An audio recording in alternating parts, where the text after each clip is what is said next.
A continuación vamos a proyectar la intervención de nuestro invitado que no ha podido estar aquí, Jan Hladík, y hablará él en inglés. Si necesitáis traducción tenéis aparatos fuera. Jan Hladík es un alto funcionario de UNESCO.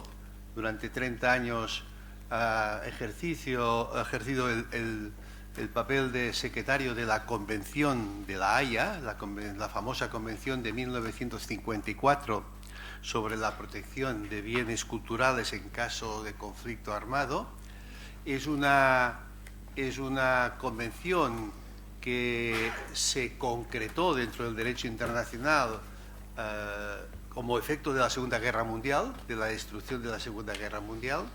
Tiene este concepto de patrimonio, diríamos, antiguo, como decía Jesús, patrimonio pensando solamente en los edificios. Hoy en día el concepto de patrimonio integral, como nos presentaba, integra patrimonio material e inmaterial y el tema de diversidad cultural, es una concepción más amplia de esto.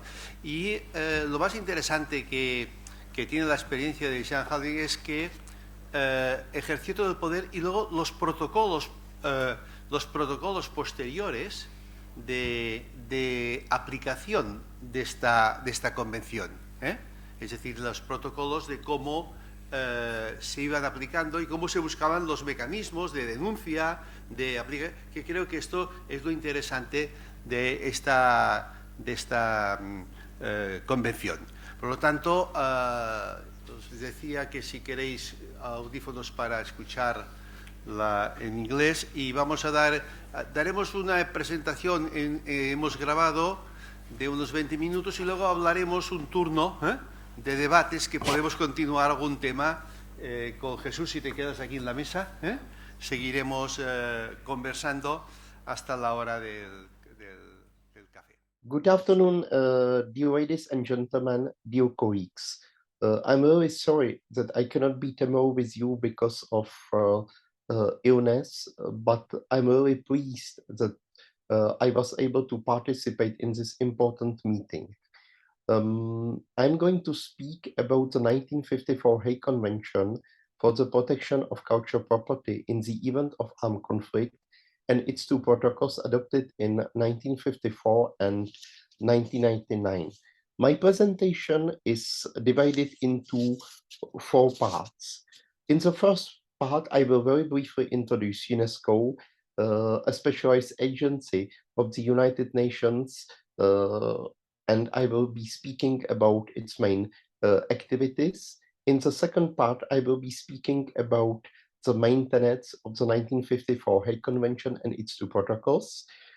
In the third part of my presentation, I will be speaking about the main activities of the Secretariat of UNESCO concerning the implementation of the 1954 Hague Convention and its two protocols. And finally, I will be speaking about the main challenges in the implementation of those important instruments. So let me please start very briefly by introducing UNESCO for those who may not be very familiar with this organization and its activities. UNESCO is the United Nations educational, scientific, and cultural organization. Its main purpose is to seek to build peace through international cooperation in education, sciences, and culture.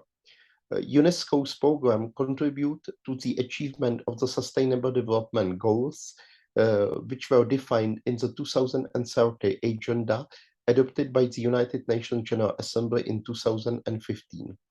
The 17 Sustainable Development Goals, also known as the Global Goals, were adopted in 2015 as a universal call for action to end poverty, to protect the planet, and to ensure that by 2030 all people enjoy peace and prosperity.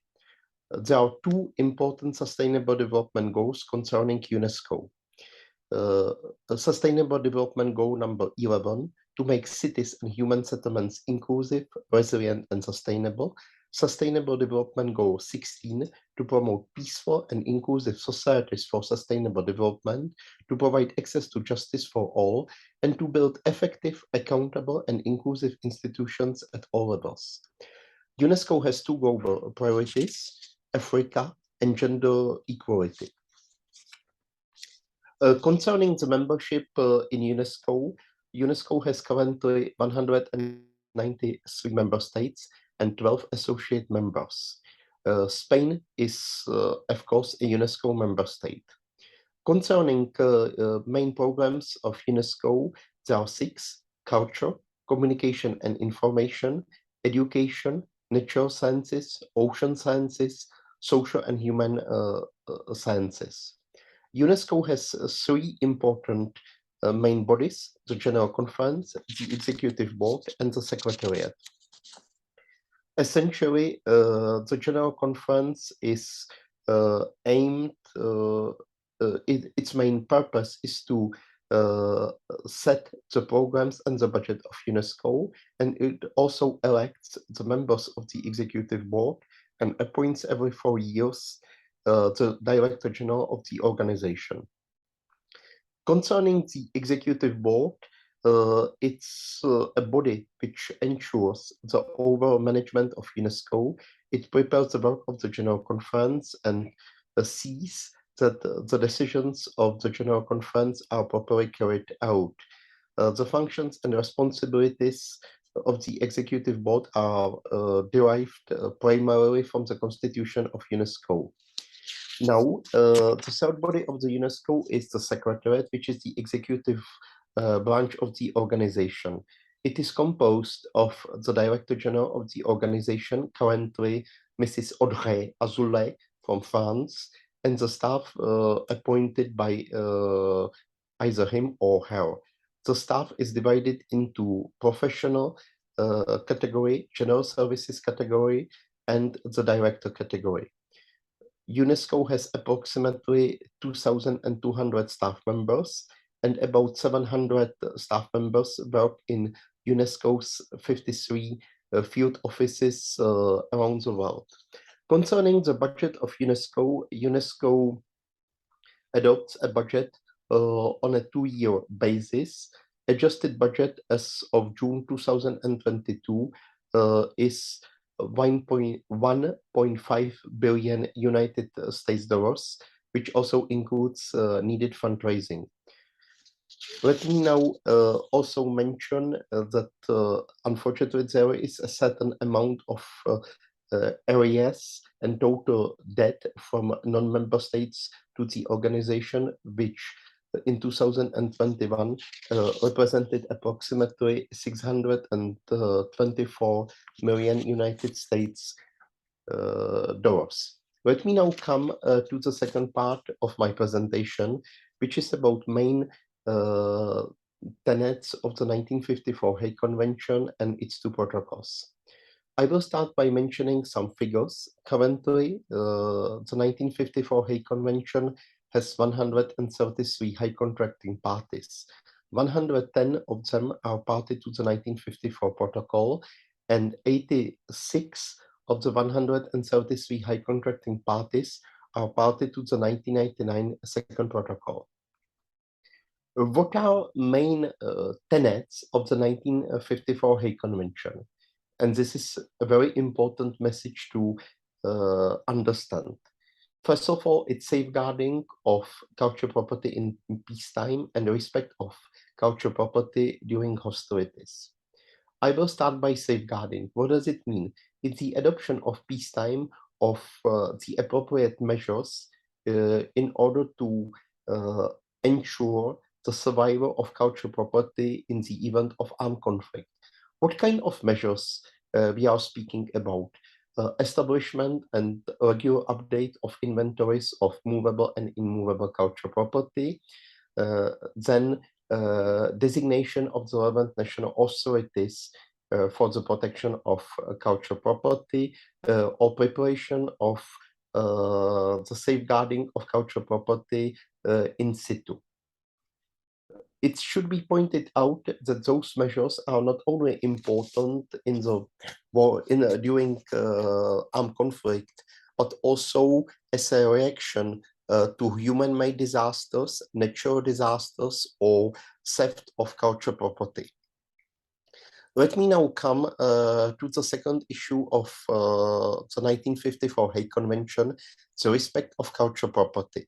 What does it mean in practice? It means that wartime, the high contracting parties are requested not to intentionally attack cultural property or not use cultural property, the appliances for its use or its immediate surroundings for military purposes.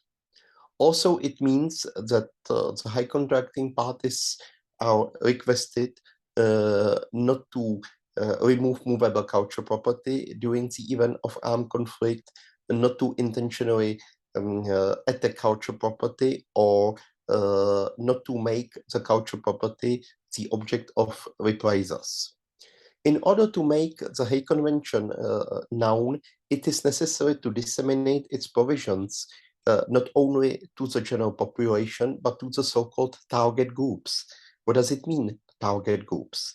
It means groups of certain professionals, such as, for example, the military, the law enforcement, the personnel responsible for the protection of cultural heritage or museum personnel, so that all these people are aware that it's necessary to protect cultural property.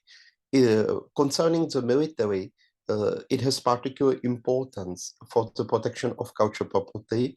And for this reason, it is important, for example, to introduce the provisions of the Hague Convention into military manual, to organize regular trainings of the military, or to introduce relevant provisions into military penal codes. Another important aspect of the Hague Convention is the so-called special protection. The special protection is a category of protection which is in fact applied with regard to a limited number of cultural property. Two conditions must be complied with. The first condition is the so-called adequate distance from a military objective, and the second condition is the non-use of the cultural property in question for military purposes.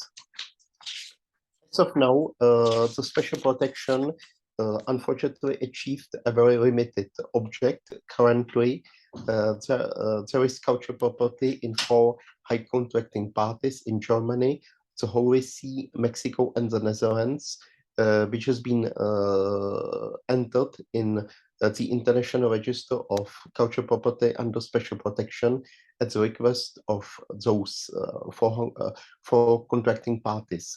The total number of cultural property under special protection is for refugees and the whole of the Vatican city-state, which means 5 cultural properties.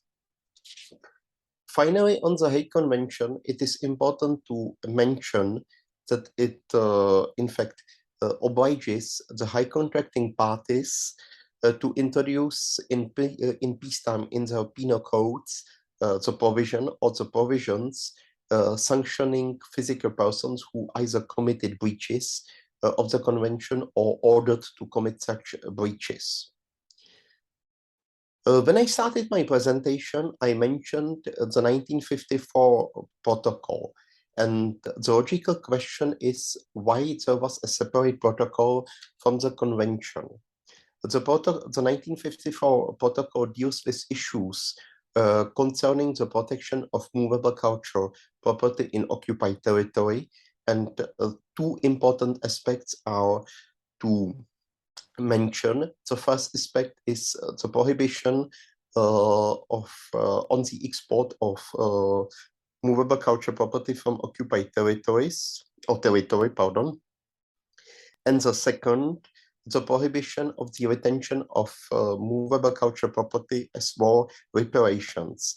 This aspect is of particular importance because we have seen in the history of a large number of armed conflicts that the victor decided to export from occupied territory movable cultural property and to retain it.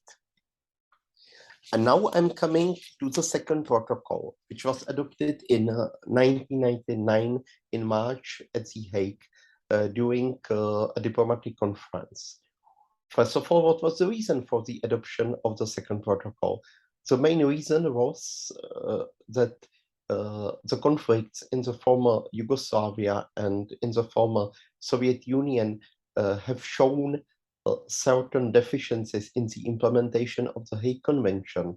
And unfortunately, they also shown the disrespect for cultural property.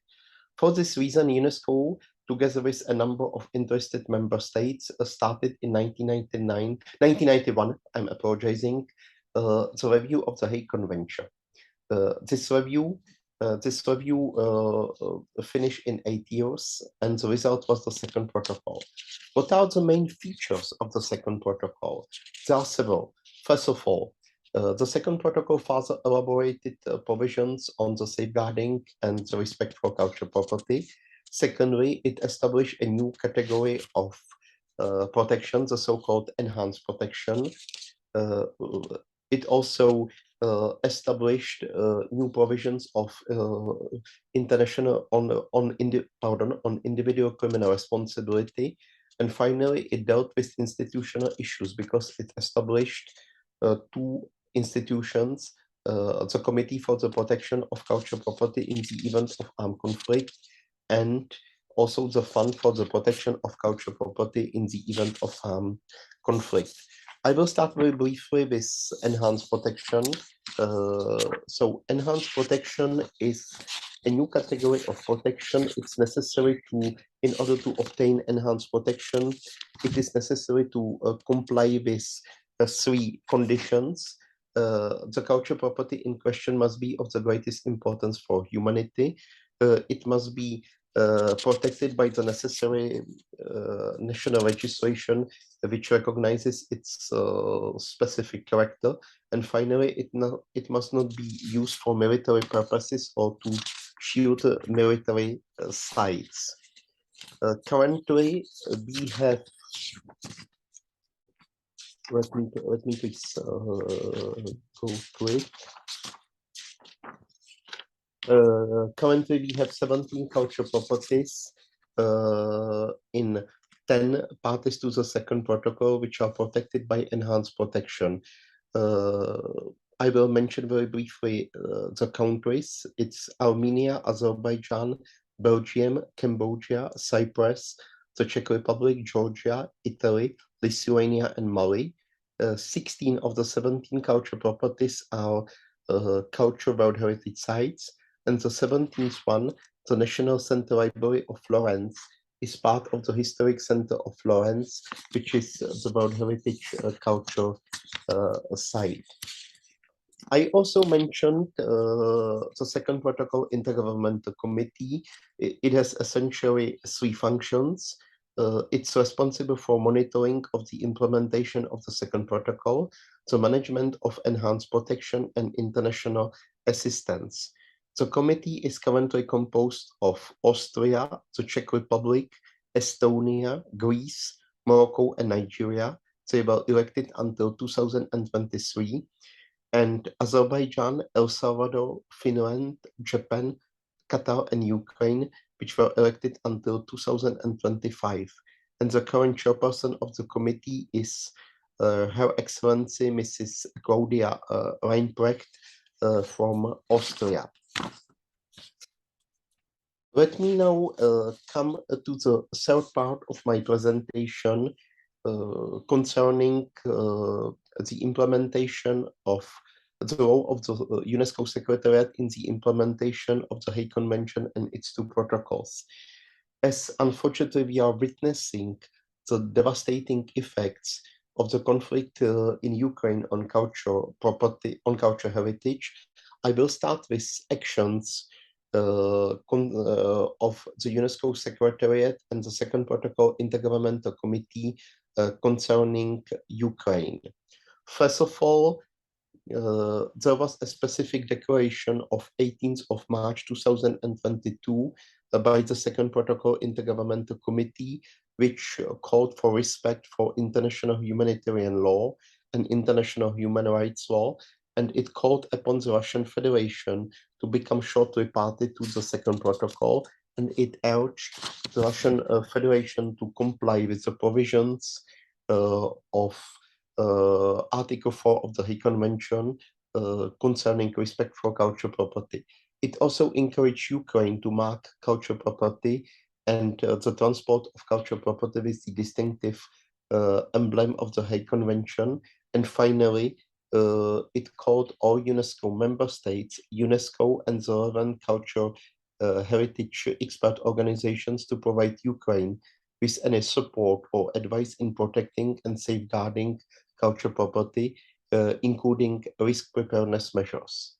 The Second Protocol also granted emergency international assistance to Ukraine from the Second Protocol Intergovernmental Fund in the amount of 50,000 United States dollars for the 5 categories of measures: establishment of an operational task force responsible for the implementation of all emergency measures, marking of cultural properties inscribed on the World Heritage List and tentative lists and other valuable cultural properties, establishment and operation of ad hoc infrastructures, including refugees and shelters for movable cultural property, removal of movable cultural property and adequate in situ protection of cultural property, and finally, compilation of national inventories of cultural property. The Second Protocol Intergovernmental Committee also encouraged Ukraine to submit cultural property for the granting of enhanced protection. I will also briefly mention other important activities of the Secretariat. First of all, its encouragement of ratification of the Hague Convention and its 2 protocols. Secondly, is the organization of technical, promotional, and intergovernmental meetings related to the implementation of the Hague Convention and its 2 protocols. Finally, the Secretariat works with a number of international partners, like, for example, the International Committee of the Red Cross, and also the United Nations. I would like to mention very briefly the protection of cultural property by the United Nations. First of all, there is a specific bulletin of the Secretary General of the United Nations, which is entitled Observance by United Nations Forces of International Humanitarian Law, which was adopted in August 1999. It speaks in its section 6.6 about the prohibition for UN forces to attack cultural property, prohibition for such sources to use cultural property and its immediate surroundings for military purposes, and of course prohibits members of those forces to commit theft, misappropriation, or any act of vandalism against cultural property. 2 United Nations Security Council resolutions are important. They deal with cultural property. One of them is the United Nations Security Council Resolution 2100, adopted in April 2013, concerning the establishment of the United Nations Multidimensional Integrated Stabilization Mission in Mali. And the mandate of this mission also concerns protection of cultural property. And the second important United Nations Security Council resolution, it's 2347, which was adopted in March 2017, which is especially focused on the protection of cultural property. It proposes measures such as the encouragement of ratification of the 54 Convention and its 2 protocols, prevention and fight against the illicit traffic and trade in cultural property, which originates from a context of armed conflict. It calls for the development of broad law enforcement and judicial cooperation concerning illicit traffic related offenses. It puts an accent on databases of stolen and illicitly exported cultural property. And finally, the resolution pointed out, and I quote, directing unlawful attacks against sites and buildings dedicated to religion, education, art, science, or charitable purposes, or historic monuments may constitute, under certain circumstances and pursuant to international law, a war crime, and that perpetrators of such attacks must be brought to justice. Which may also, what may be interesting for our colleagues is to know that the UNESCO Secretariat has been working together with the International Criminal Tribunal for the former Yugoslavia concerning prosecution of offenses against cultural property, and also with the International Criminal Court, and in particular with regard to the case of Mr. Ahmad Al-Faqi Al-Mahdi concerning the destruction of mausolea and manuscripts in Mali. Let me now mention other activities of the Secretariat, such as publications. You have seen among the documents which were sent before the meeting a copy of the UNESCO press kit on the 1954 Hague Convention and its two protocols. We published an article by article commentary on the Hague Convention and its two protocols. The commentary on the 54 Convention and its 1954 protocol was also published in Spanish about 20 years ago. Let me now come to the last part of my presentation concerning main challenges in the implementation of the Hague Convention and its two protocols. First of all, as I mentioned at the beginning, we have unfortunately only 133 high contracting parties to the Hague Convention, and out of them 86 to the second protocol. So one of the most important activities is to speak to those UNESCO member states which are not yet party to the 54 Convention and or its two protocols, in order to encourage them to join those instruments. And in particular, during my work in the Secretariat, we were active in relation to the 5 permanent members of the Security Council, because 3 of them, the United States of America, China, and the Russian Federation, are not yet party to the second protocol. The second important challenge in the implementation of the Hague Convention, it's a proper national implementation. And for this reason, the Secretariat provides technical advice on different aspects, such as, for example, the organization of the system of protection in the high contracting parties, the elaboration of the proper military instructions or manuals, the proper insert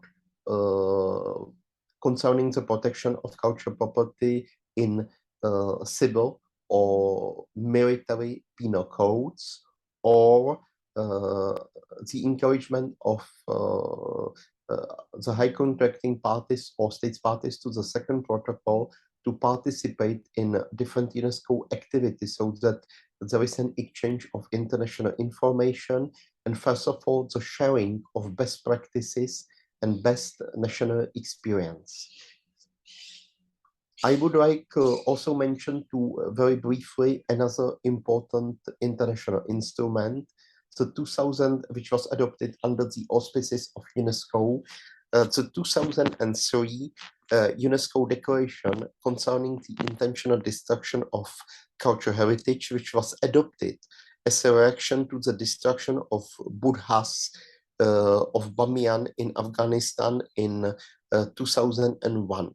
While this important declaration is not legally binding, in other words, it's not an international treaty, nevertheless, it raised awareness of the importance to protect and to safeguard our cultural heritage, to respect it both in peacetime and wartime.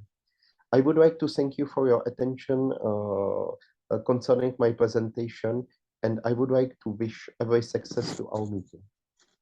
Thank you very much. Thank you. Goodbye.